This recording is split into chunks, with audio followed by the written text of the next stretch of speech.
नमस्कार, जय श्री कृष्णा साथियों। एस्ट्रो वॉइसेस में आप सभी का बहुत बहुत स्वागत है। साथियों, आज बात करेंगे मन की, अर्थात चंद्रमा की, क्योंकि मन का कारक ही चंद्रमा होता है। अगर सबसे तीव्र गति किसी की होती है ना साथियों, तो वो होती है मन की, अर्थात चंद्रमा की।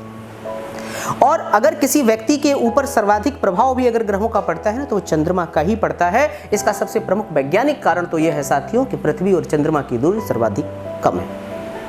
आपके सबसे समीपस्थ, सबसे नजदीक कौन है? तो वो चंद्रमा है। तो मन और चंद्रमा एक दूसरे के पर्याय हैं। मन का कारक ही चंद्रमा होता है साथियों। अगर चंद्रमा आपके चंद्रमा, एक बात और याद रखिए साथियों, चंद्रमा को रानी की उपमा भी दी गई है। आपकी कुंडली में अगर राजा सूर्य है तो रानी चंद्रमा है। स्त्री का ग्रह है, स्त्री कारक ग्रह है।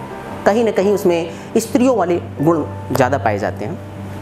तो चंद्रमा अगर आपकी कुंडली में शुभ है, शुभ है का मतलब चंद्रमा अच्छे भावों का कारक है, तो आपकी सोच बहुत तार्किक होगी। आप नकारात्मक विचारों से ग्रसित नहीं होंगे। आप हमेशा उत्साहित रहेंगे और सकारात्मक भावों का अनुभव करेंगे।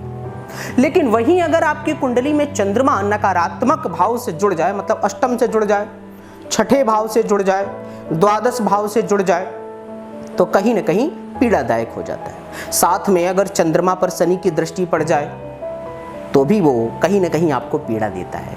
या अगर चंद्रमा शनि के नक्षत्र में हो जाए या शनि चंद्रमा के नक्षत्र में हो जाए तो एक बहुत बड़ा दोष बना देता है साथियों, जिसको हम पुनर्फु दोष के नाम से जानते हैं। आपके जीवन का प्रत्येक कार्य सदैव विलंब से ही होगा। कोई भी कार्य ले लीजिए, होगा पर बहुत विलंब से होगा। तमाम अड़चनों का सामना करना पड़ेगा। अगर चंद्रमा की स्थिति ठीक नहीं है तो आप फालतू का ही सोच रहे होंगे, हमेशा सोच रहे होंगे, नींद में भी सोच रहे होंगे, प्रॉपर नींद ही नहीं आ रही होगी। आप आंख बंद करते हैं, ख्वाब चालू, 14 घंटे सोए पर नींद अभी भी आ रही है, क्योंकि नींद तो आई नहीं थी ना, दिमाग तो चल ही रहा था। उल जुलूल ख्वाब आपके मन में आते रहेंगे, इमेजिनेशन आपके दिमाग में आती रहेंगी, सर दर्द करेगा। और खासतौर से पूर्णिमा के दिन ज्यादा प्रभावित होगा ऐसा जातक, क्योंकि पूर्णिमा के दिन चंद्रमा की सर्वाधिक आकर्षण शक्ति आप पर पड़ती है। इस दिन तो समुद्र का पानी भी उठ जाता है चंद्रमा के प्रभाव से, तो हम इंसानों पर तो सर्वाधिक प्रभाव पड़ता है इसका। कहा तो ये भी जाता है और रिसर्च भी है साथियों। मैंने अपने पिछली वीडियोस में इसके बारे में बात भी किया, आप देख सकते हैं कि पूर्णिमा के दिन पागल खाने में पागलों की हरकतें सर्वाधिक हो जाती हैं। क्यों? क्योंकि इस दिन मन पर सबसे ज्यादा प्रभाव होता है चंद्रमा का। और अगर नकारात्मक चंद्रमा है तो उथल पुथल मच जाती है। अर्थात पूर्णिमा के दिन जो भी है ना वो बढ़ जाता है। अगर अच्छा है, खुशी है तो खुशी दुगनी हो जाएगी, दुख है ना तो दुख भी दुगना हो जाएगा, चिड़चिड़ापन है ना तो वो भी दुगना होगा, और शांति है तो वो भी दुगनी होगी। तो ये चंद्रमा है, ये चंद्रमा के प्रभाव हैं।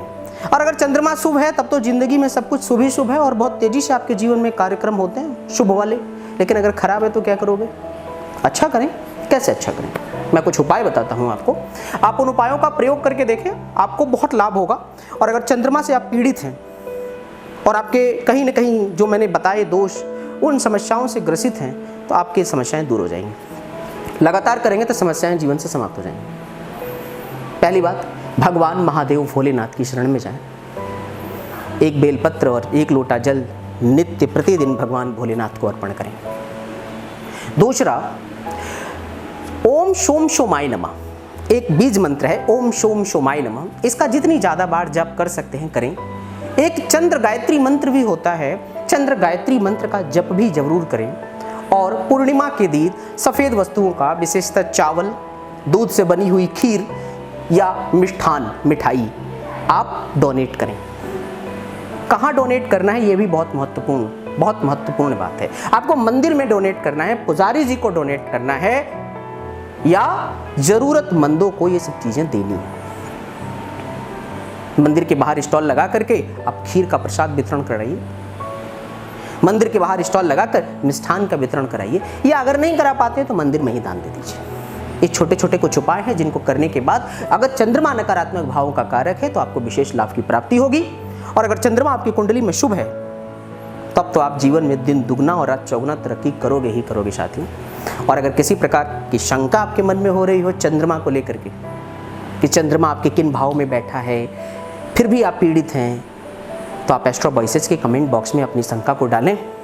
पूरा प्रयास रहेगा एस्ट्रो वॉइसेस का कि आपकी शंका का समाधान करें। साथ आशा और उम्मीद करता हूँ कि आप अपने जीवन में ढेर सारी सुखियाँ, खुशियाँ और समृद्धियाँ प्राप्त करेंगे। साथियों नमस्कार, जय श्री कृष्ण।